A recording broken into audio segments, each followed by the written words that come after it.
Right then, welcome to my Spaceship. This is the 5008 Peugeot, a car that I can almost vouch for already because I've been driving around in the smaller Spaceship, the 3008, for the last couple of months, and that was good. So this should be even better. Welcome to a new dimension, a landscape where transportation is no longer dominated by any particular country or brand, but by technology, invention, and futurism. We're becoming more focused about what a car can do for us than what it is. And the 5008 moves closer to this futurism concept than any other SUV yet. Take the flying car from Blade Runner, for instance. That's called a spinner, and it's also a Peugeot. And whilst it's just product placement to get their logo in there, what it is by them going into that film is almost as if they're saying, we are modern, and watch this space. There are plenty of modern cues like the square steering wheel and the gear stick that looks like a thruster. Then there's Cockpit, the most originally designed onboard interface in a car of this price.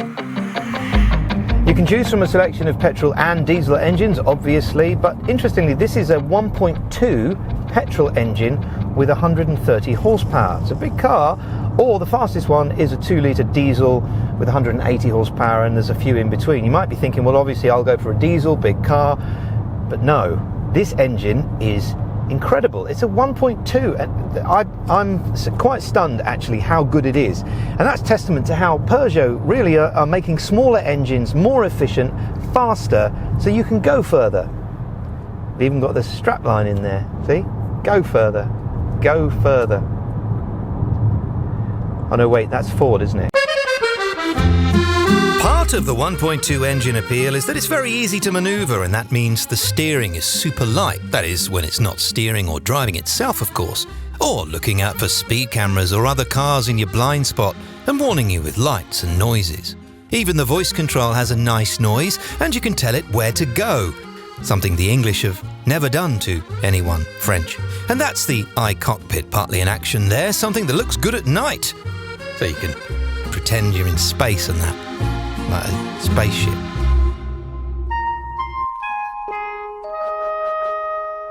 Then there's the standard kit, of which you get a lot, and that impressed me. I also like the modularity of the whole thing. Everyone gets their own seat, and in the back you have, well, a cavernous amount of space which goes completely flat, and even the third row seats can be stowed away and stored if you don't want to use them. But come with me to the back because I want to show you this. Right, so not a massive amount of room back here, but I do like the seats, and there is a third one which is actually a seat. The middle is flat.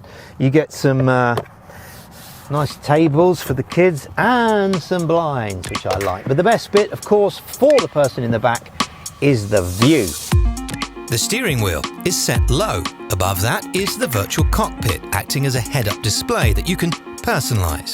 There's a hotkey for most of your used features like Android and Apple CarPlay, and a high-res 360-degree camera. There's a pan roof, which is something you can add to the options, but it's not essential because there's quite a bit of light in the cabin as it is.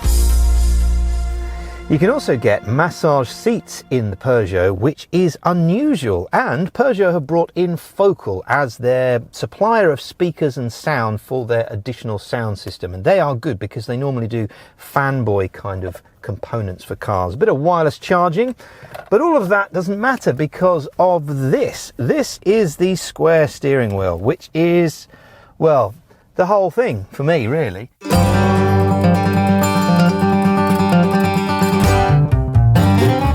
Prices. I had a look for some monthly deals on the website for you. Some of them were coming in at under £250 a month. You can check for yourself. Click the link in the description, which will take you to the largest leasing comparison site in the UK. The link actually is not too far from the subscribe button, which is, well, you know.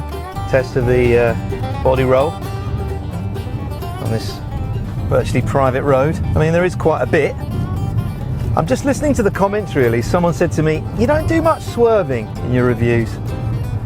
Oh, got a bit sick. Put the car into sport mode, however, and the handling is actually quite fun. More than I expected for a car that's built for comfort on short or medium trips out of town.